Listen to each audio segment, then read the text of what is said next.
பச்சரிசிய பதமா ஆட்டி அழகா ஆப்பத்தை சுட்டு வெள்ளாட்டு கறியில வெள்ளை குருமாவை செஞ்சு ஆப்பத்தோட சேர்த்து சாப்பிடும் போது அவ்வளவு அருமையா இருந்தது. பாரம்பரிய முறையில செஞ்சு பரிமாறும் போது பசியாரும்.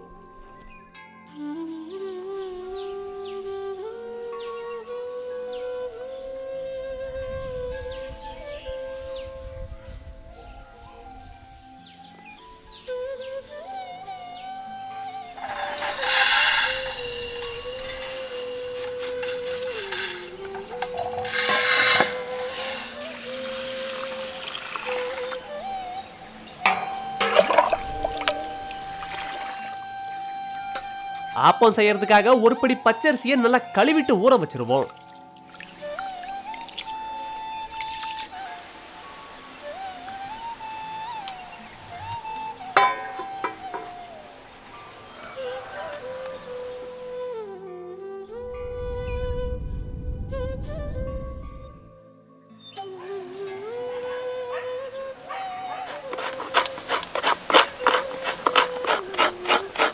ஒரு படி அரிசிக்கு 3 மூடி தேங்காய் சரியா இருக்கும். 3 மூடி தேங்காயமும் துருவி எடுத்துக்குவோம். அரிசி 6 மணி நேரம் நல்லா ஊறின பிறகு அரைக்க ஆரம்பிச்சிருவோம்.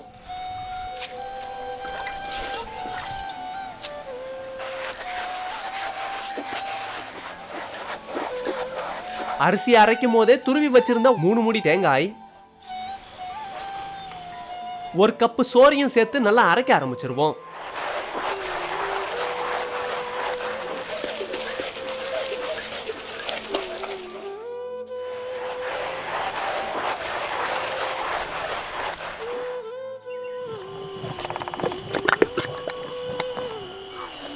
மாவு நல்லா அரைப்பட்டதும் சுவைக்காக 1 அல்லது 2 தேக்கரண்டி கற்கண்டு, கொஞ்சம் உப்பு,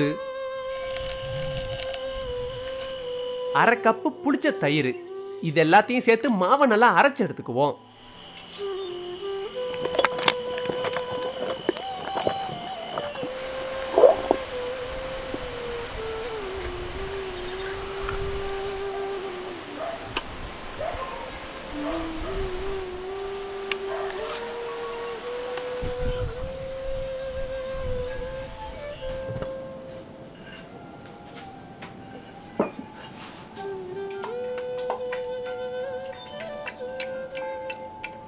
ஒரு நாள் இரவு முழுக்க மாவு நல்லா புளிக்க விட்டுருவோம். 1 2 3 4 5 6 7 8 9 10 ஒரு விரலால மாவு எடுக்கும் போது இத்தனை சொட்டு விழுற அளவுக்கு மாவு தண்ணி பதமா இருக்கணும்.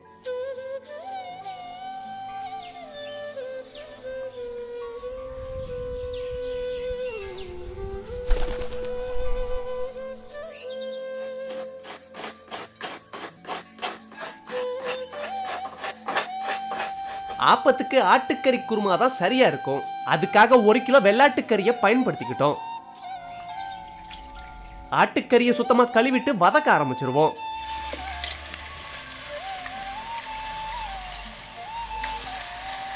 நம்ம ஆட்டுக்கறியை வெள்ளை குருமாவா பண்றதுனால 1/4 தேக்கரண்டி மஞ்சத்தூளே போதுமானது.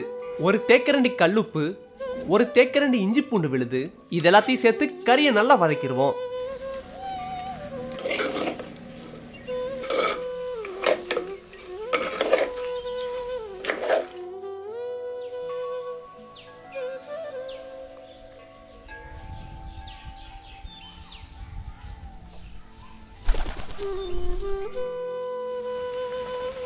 கறி நல்லா வதங்கினதும் 1 சொம்பு தண்ணியை ஊற்றி கறியை நல்லா வேக விட்டுருவோம்.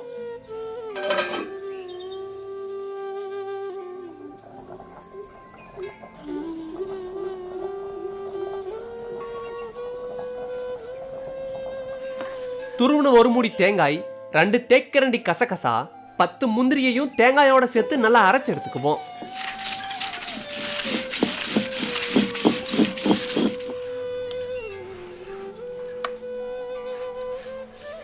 அடுத்து 100 கிராம் இஞ்சி பூண்டையும் அம்மியில வச்சு அரைச்சு எடுத்துக்குவோம்.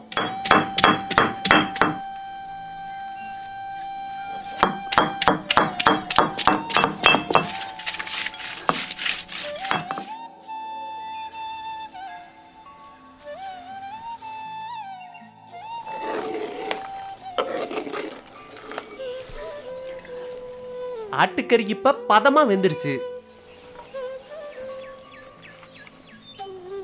அடுத்து 2 தேக்கரண்டி எண்ணெயில 2 பட்டை 5 லவங்கம் 1/4 கிலோ நறுக்கின சின்ன வெங்காயம், கொஞ்சம் உப்பை சேர்த்து வெங்காயத்தை நல்லா வதக்கிட்டு, வெள்ளை குருமான்றதுனால காரத்துக்காக மிளகாய் பொடி சேர்க்க முடியாது, வரமிளகாயும் சேர்க்க முடியாது. அதனால காரத்துக்காக 8 பச்சை மிளகாயை சேர்த்துக்குவோம்.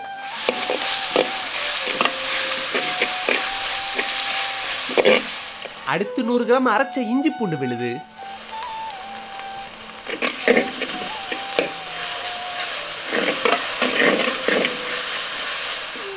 ருசிக்காக 2 நறுக்கின தக்காளி. தக்காளி 200 கிராமே போதுமானதா இருக்கும்.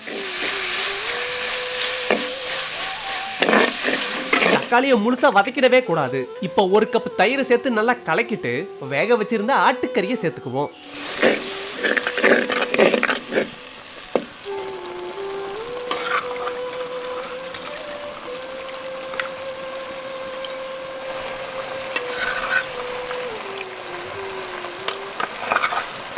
இப்ப அரைச்சு வச்சிருந்த முந்திரி தேங்காயை சேர்த்துக்குவோம். தேங்காய் அரைக்கும் போது சேர்த்துக்கிட்ட தண்ணியே போதுமானதா இருக்கும்.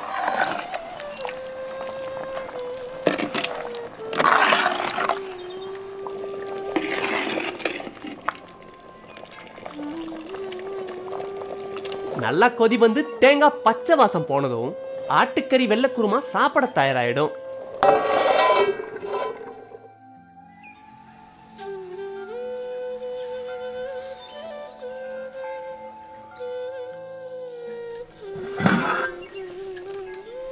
ஆப்பம் சுடுறதுக்காக இரவு முழுக்க புளிக்க வச்சிருந்த மாவை தண்ணி ஊத்தி கரைச்சு எடுத்துக்குவோம்.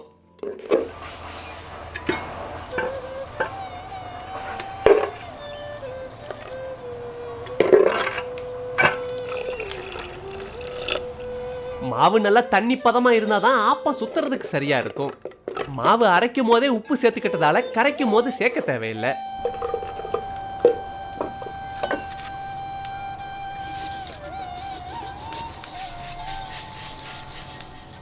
ஆப்ப சட்டி பதமான சூட்டில் இருக்கும் போதே மாவை ஊத்தி சுத்த ஆரம்பிச்சிருவோம்.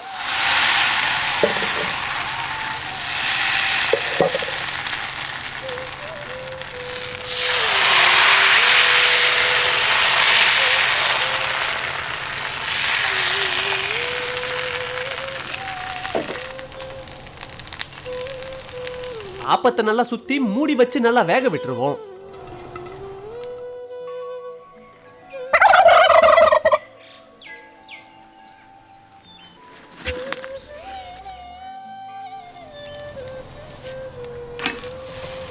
ஆப்பம் நல்லா வட்டமா அருமையா வெந்துருச்சு.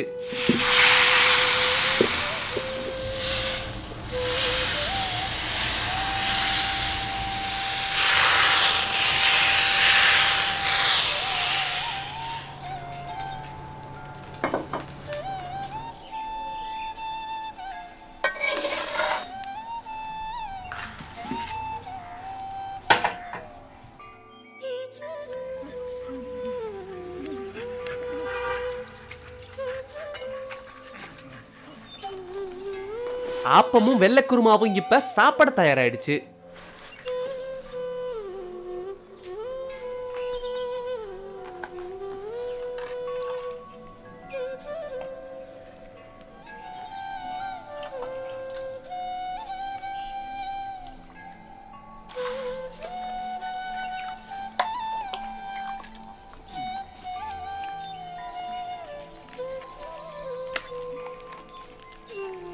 ஆப்பத்துக்கும் வெள்ளை குருமாவுக்கும் அப்படி ஒரு அருமையான பொருத்தம். ருசியும் அவ்வளவு அருமையா இருந்தது.